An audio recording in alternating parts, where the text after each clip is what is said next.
किसान भाइयों को जय हिंद। किसान भाइयों, आज की वीडियो एक जानकारी आपके लिए कि हम जो धान की पनीर तैयार करते हैं उसमें हमें कौन कौन सी बातों का ध्यान रखना है। हम कोशिश करेंगे कि इस वीडियो में आपको संपूर्ण जानकारी दी जाए।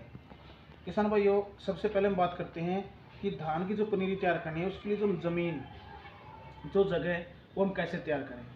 किसान भाइयों, आपने 1 एकड़ की पनीरी तैयार करने के लिए, यानी कि लगभग अगर मैं बात करूं 3 से 4 किलो बीज प्रति एकड़ किसान 1 किले की पनीरी के लिए बीजते हैं, तो उसके लिए आपने कितनी जगह चाहिए। किसान भाई, आपने कोशिश करनी है कि 10 फीट बाई 10 फीट 10 फीट लंबाई 10 बाई 10 की आपने एक अच्छी से ज़मीन तैयार करनी है, एक अच्छी सी क्यारी बनानी है जिसके अंदर आपने 1 एकड़ की पनीरी तैयार करनी है। किसान भैया, आपने देखना है कि आपकी ज़मीन और पानी की व्यवस्था कैसी है। कुछ खेतों में क्या होता है कि जितना सीड हम बीजते हैं, जितना बीज हम बीजते हैं पनीरी के लिए, सारा का सारा जर्मिनेशन ले लेता है।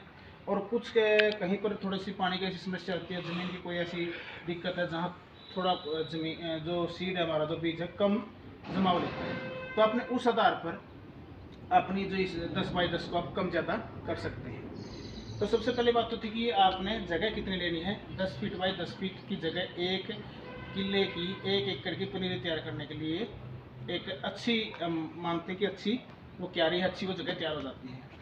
फिर आपने उसके अंदर कौन कौन से क्या देना है।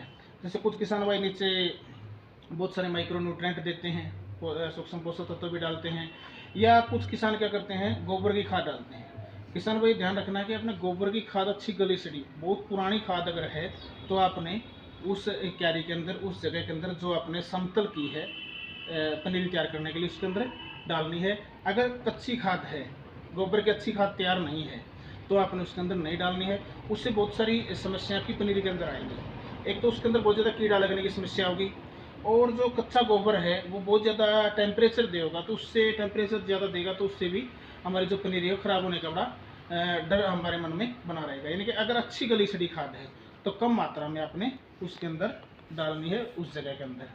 इससे अच्छा आप क्या है कि आप केंचुए की खाद डाल सकते हैं, वो आपके लिए अच्छे बेनिफिशियल, अच्छा लाभ वो आपको देगी।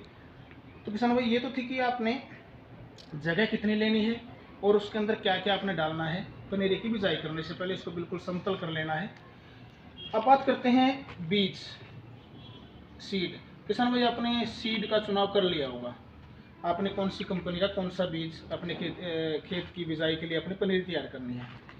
तो किसान भाई, आपने क्या करना है, जितना सीड आपने लिया है उस सीड को आपने किसी भी बर्तन के अंदर डाल लेना है, और 10 से 15 लीटर पानी के अंदर 10, 15, 20 ग्राम तक आपने नमक उसके अंदर डाल लेना है, और उसके अंदर सीड को छोड़ देंगे।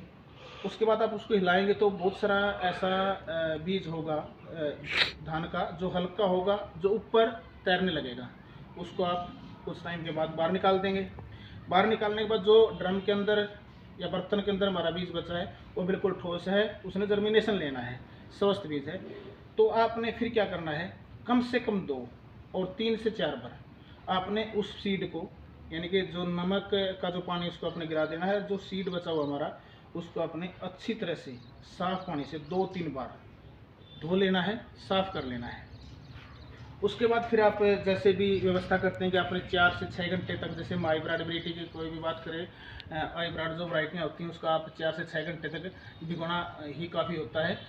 कुछ किसान भाई थोड़ा सा लंबा टाइम भी ले लेते हैं, 8 से 10 घंटे तक भी उसको भिगोते हैं। तो किसान भाई, फिर आपने उसको धोने के बाद फिर आपने देखना है, फैसला करना है कि आप कितने घंटे तक उसको भिगोते हैं। उसको भिगोना है साफ़ पानी के अंदर, और कोशिश करें अगर साफ़ पानी के अंदर भी नहर का पानी अगर व्यवस्था तो उसके अंदर आप उसको भिगोने की कोशिश करें। किसान भाइयों, बात करते हैं कि बीज का उपचार। बीज हमें क्यारी बना ली है, जगह हमारी तैयार है, बीज का चुनाव कर लिया है। उसके बाद उसको बीज को मैं जैसे नमक के गुड़ वगैरह से इसको अच्छा बीज भी उसके अंदर छटाई कर लिया है। अब करते हैं बात बीज का उपचार करें। किसान भाई, बीज के उपचार के लिए बहुत सारी वीडियो आपके सामने हैं।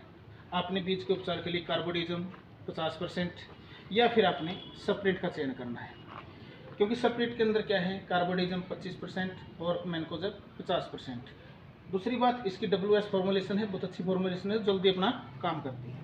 तो अपने किसी या जैसे बेनिफिल की बात करते हैं, बाउंसटिन की बात करते हैं, सप्रेंट की बात करते हैं, इसकी मात्रा अपने 3 ग्राम प्रति किलो बीज के हिसाब से लेकर बीज का उपचार करना। और बीज का उपचार करना कैसे है, उसके 2 तरीके हैं। जैसे मैं एक तरीके की बात करता हूँ, जो किसान भाई बीज भिगोते हैं वो क्या करते हैं, उसी के अंदर जिस बर्तन के अंदर उन्होंने बीज भिगोया है उसी के अंदर उसको 3 ग्राम प्रति किलो बीज के हिसाब से आप उसके अंदर सप्रेंट या बेनिफिल या बाउंसटिन या जो भी आपने दवा ली है उसके अंदर डाल के छोड़ सकते हैं। जब उसकी बिजाई आप अपनी जगह पे करेंगे, जो पनीरी के लिए जगह तैयार की है, तो उस पानी को आपने वैसे नहीं गिराना है, उस पानी को भी सप्रेंट मिले हुए पानी को अपने पनीरी के अंदर छोड़ देना है। किसान भाई किसी अच्छी दवाई का आप प्रयोग करके, कोई भी अच्छी दवा लेकर आप उससे इस प्रकार से बीज का उपचार करेंगे।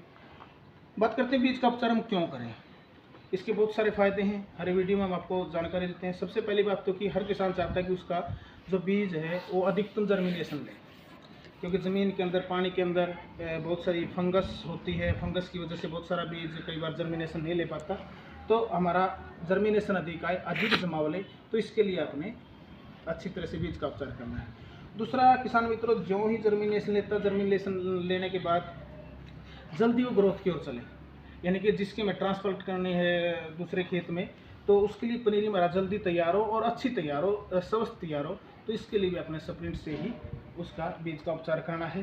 किसान भाई, जो ही आप उस पनीरी को दूसरे खेत में ट्रांसप्लांट करेंगे, उसको दूसरे खेत में लगाएंगे, तो वो जल्दी अपनी जड़ों की ग्रोथ करते हुए बढ़वार की ओर आगे चलेगी, फुटाव की ओर चलेगी। तो इसलिए आपने बीज का उपचार कर लेना है सप्रेंट से, बेनिफिल से, बाउंसटिन से या किसी भी अच्छी दवा से। मात्रा मैंने आपको बताई 3 ग्राम प्रति किलो बीज के हिसाब से आपने लेनी है। किसकी भी है, सप्रेंट की। तो किसान भाई बात करते हैं, हमें बात की है कि सबसे पहले तो हमें जगह कितनी लेनी है, फिर हम बीज की छंटाई कैसे करनी है। अच्छी तरह से नमक के घोल से बाहर निकालने के बाद बीज को अच्छी तरह से साफ़ कर लेना है। 2-3 बार साफ़ कर लेना है। साफ़ कर लेने के बाद ही आपने उसको आगे जितना भी टाइम 4 से 6 या 8 घंटे आपने भिगोना, उसके लिए अपने भिगोने के लिए डालना है। तो इस प्रकार से अगर हम पनीरी तैयार करेंगे बीज उपचार के बाद, जो ही हम उसको खेत के अंदर अपनी जगह के अंदर उसकी बिजाई करेंगे, तो बहुत अच्छा जर्मिनेशन होगा, अधिकतम जर्मिनेशन होगा, स्वस्थ हमारी पनीरी तैयार होगी। तो इससे हमें बहुत सारा फ़ायदा होगा।